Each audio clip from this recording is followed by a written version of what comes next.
Hello friends, അപ്പോൾ ഇതെന്താണ് 2 മണിക്ക് എന്താ പരിപാടി എന്നായിരിക്കും ചിന്തിക്കുന്നത്. വേറെ ഒന്നുമല്ല, ഞങ്ങളൊന്ന് റെയിൽവേ സ്റ്റേഷൻ വരെ പോവുകയാണ്. എൻ്റെ മമ്മിയും ചേച്ചിയും ചേട്ടനും കൊച്ചൊക്കെ വരുന്നുണ്ട്. അപ്പോൾ അവരെ പിക്ക് ചെയ്യാനായിട്ട് പോകുന്ന ഇതാണ് കാണുന്നത്.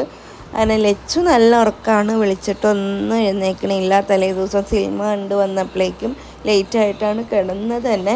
അപ്പോൾ അതുകൊണ്ട് ലച്ചുവിനെ നേരെ കാറിൽ കയറ്റി ഞങ്ങൾ നേരെ വിട്ടു. കുറച്ച് ദൂരം കഴിഞ്ഞപ്പോഴേക്കും അടിപൊളി മഴയായിരുന്നു കേട്ടോ. ഇത്രയും ദിവസം മഴയൊന്നും ഉണ്ടായിരുന്നില്ല. ഇന്ന് നല്ല ഗംഭീര മഴയായിരുന്നു. അങ്ങനെ ഞങ്ങൾ കാറിൽ നിന്ന് ഇറങ്ങിയില്ല, ലച്ചു ഉറങ്ങുവാണല്ലോ. അപ്പോൾ അതുകൊണ്ട് ഈ മഴയത്ത് ഇറങ്ങണ്ടെന്ന് കരുതി പ്ലാറ്റ്ഫോമിലേക്ക് ചെന്നില്ലായിരുന്നു. അവരെത്തുമ്പോഴേക്ക് ഇറങ്ങാമെന്ന് കരുതിയിട്ടായിരുന്നു ഇരുന്നേച്ചത്. പക്ഷേ അവർ ട്രെയിൻ എന്തോ നേരത്തെ എത്തി. അപ്പോൾ ഞങ്ങൾ ഇങ്ങോട്ടേക്ക് പോകുന്നേക്കാന്ന് പറഞ്ഞു. ലച്ചു നല്ല ഉറക്കാട്ടോ, കാണാൻ പറ്റില്ല. അങ്ങനെ അവർ ലാസ്റ്റ് ഫൈനലി എത്തി. ലച്ചു എല്ലാ ദിവസവും ലച്ചുവിന് രാവിലെ എഴുന്നേൽക്കുമ്പോൾ ചോദിക്കാനുള്ള ചോദ്യമായിരിക്കും ഈ അമ്മച്ചി എപ്പോഴാണ് വന്നേ, അമ്മ എപ്പോഴാണ് വന്നേ, ഇതന്നെ. ഞാനിതിനു മുമ്പ് വീഡിയോ അപ്ലോഡ് ചെയ്തിട്ടുണ്ടായിരുന്നു, പക്ഷെ അതെന്തോ ഡിലീറ്റായി.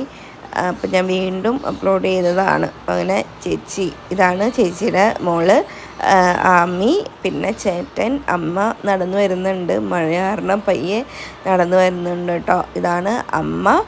പിന്നെ ചേച്ചിയുണ്ട്. അങ്ങനെ നേരെ ഇതാണ് ചേച്ചി. അങ്ങനെ നേരെ ഇവരെയും പിക്ക് ചെയ്ത് നേരെ വീട്ടിലേക്ക് പോവുകയാണ്. ലച്ചു അപ്പോഴൊന്നും എഴുന്നേറ്റിട്ടില്ല. വീട്ടിൽ എത്തിയപ്പോഴാണ് ആളൊന്ന് കണ്ണ് തുറന്ന് ഇവരെയൊക്കെ നോക്കിയത്. വിളിച്ചിട്ടൊന്നും എഴുന്നേൽക്കുന്നുണ്ടായിരുന്നില്ല. പിന്നെ അവർ രണ്ടുപേരും കളിയായി, ആകെ ഉഷാറായി. ലച്ചുവിന് ഇത്രയും ദിവസം ആരും ഉണ്ടായിരുന്നില്ല കളിക്കാൻ. ഇപ്പോൾ ആൾക്ക് കളിക്കാനാളായി, തല്ലി പിടിക്കാനാളായി. അങ്ങനെ ഇനി എന്തൊക്കെ നടക്കും എന്നറിയില്ല. ഇത്രയേ ഉള്ളൂ വീഡിയോ. Bye bye.